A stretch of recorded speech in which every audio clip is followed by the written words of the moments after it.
دیکھیں جی، سب سے بڑی بات اب سا یہ ہے کہ اپوزیشن کون سی اپوزیشن؟ مولانا صاحب جو ہمارے دھرنے کے اوپر کہتے تھے جب ہم ڈی چوک میں تھے کہ انہیں یہاں سے اٹھا کر باہر پھینک دے، اور ریٹ آف سٹیٹ کہاں پر ہے، اور ہم پر جس طرح کی آنسو گیس کی شیلنگ کی گئی، وہ کون بھول سکتا ہے؟ 2019 کا ان کا اپنا پروٹیسٹ جہاں پر مولانا صاحب نے کنٹینر پہ کھڑے ہو کر کہا تھا کہ پرائم منسٹر ہاؤس تک جاؤں گا اور پرائم منسٹر کو اب میں وہ ورڈ نہیں یوز کرنا چاہتی، باہر اٹھا کر پھینکوں گا۔ یہ کیسے بھول جاتے ہیں ساری باتیں؟ خود یہ ساری سیاستیں اور آپ بھی یہ بتائیں کہ آئی جی اسلام آباد کو لگاتا رہا ہے، صرف ایک سیکنڈ، اب آپ کو آپ کے بیانات یاد کرائے میں صرف آپ کی مذہب کو سیاست کے لیے آج تک یہ لوگ استعمال کرتے رہے ہیں، چاہے انہوں نے اسٹینڈنگ کمیٹیز فورن افیئر لینا ہو، چاہے انہوں نے یہاں پر آ کر کشمیر کمیٹی لینی ہو، چاہے انہوں نے امریکن ایمبیسڈر کے پاؤں پکڑنے ہو کہ انہیں پرائم منسٹر بنا دے۔ کوئی شک نہیں، تمام سیاسی جماعتوں نے اس کے اوپر برابر وہ کیا۔ دیکھیں ساری سیاسی جماعتوں کی بات نہیں ہو رہی، ہم نے بار بار یہ بات کی ہے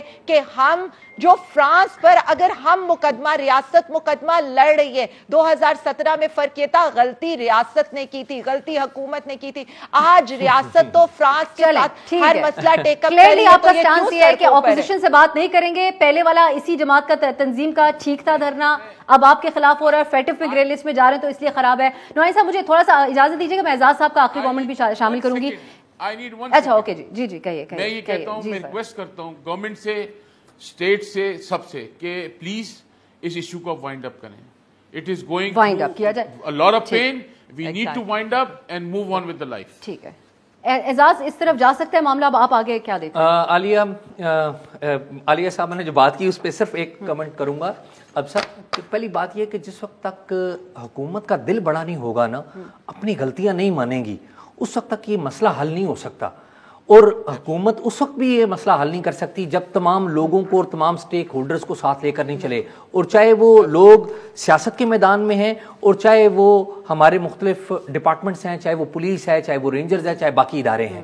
تو یہ حکومت کا یہ جو ذہن ہے، جو عالیہ صاحبہ کی گفتگو سن کے لگتا ہے کہ لگتا ہے اس حکومت نے قسم کھائی ہوئی ہے کہ ہم نے سیکھنا کچھ نہیں، جو پرانی غلطیاں کی ہوئی ہیں اس کے اوپر بھی قائم ہیں اور نئی غلطیاں بھی کرتے جا رہے ہیں۔ اگر آپ نے ڈائریکشن درست لینی ہے تو اس ملک کے عوام کو، اس ملک کی تمام سیاسی جماعتوں کو، پارلیمنٹ کو ساتھ لے کر چلنا ہوگا، کیونکہ آپ ایک انتہائی سینسٹیو معاملے کو ڈیل کر رہے ہیں۔ حکومت نے بہت دل بڑا کیا تھا، حکومت نے دل بڑا کیا، کشمیر کے لیے ان کو بلایا، جوائنٹ سیشن بلایا، اور وہاں پر پروڈکشن آرڈر کے لیے اپوزیشن بائیکاٹ کر کے چلی گئی اس جوائنٹ سیشن کا۔ حکومت نے دل بڑا کیا، فیٹف پہ قانون سازی کے لیے ان کو بلایا، لیکن انہوں نے کیا کیا، یہ این آر او لینے آ گئے۔ بس اتنی سی بات ہے، حکومت تو دل بڑا کرنے کے لیے تیار ہے، الیکٹرانک ریفارمز کے اوپر بھی حکومت نے ان کو دعوت دی ہے، ای وی ایم کے اوپر بھی دعوت دی ہے، اب یہ خود ہمارے ساتھ بیٹھنا لیکن دعوتیں کس طرح کی آتی ہیں؟ ہمارے پروگرام میں آپ سب کو دعوت دے کے ہم پوچھ چکے ہیں، سنجیدگی نہیں نظر آئی نا آپ کی طرف سے۔ جی دیکھیں ہم تو ہر موقع پہ ان کو بلا کر پوچھ چکے ہیں۔ ہوئی ہے کبھی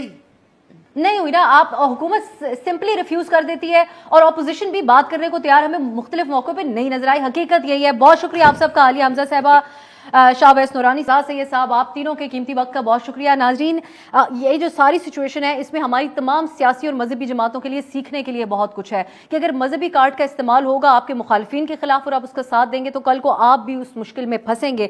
اللہ تعالیٰ ہم سب کو جو ہمارا مذہب ہمیں درس دیتا ہے امن کا اور برداشت کا، اس کے اوپر عمل کرنے کی توفیق عطا فرمائے اور خود کو دوسرے سے بہتر مسلمان ثابت کرنے کا جو سلسلہ ہے، امید کرتے ہیں کہ اس سے ایک قدم ہم آگے بڑھیں اور امن اور اس کی برداشت کی ہم بات کریں اپنے ملک میں۔ آج کے لیے اجازت دیجیے، خدا حافظ۔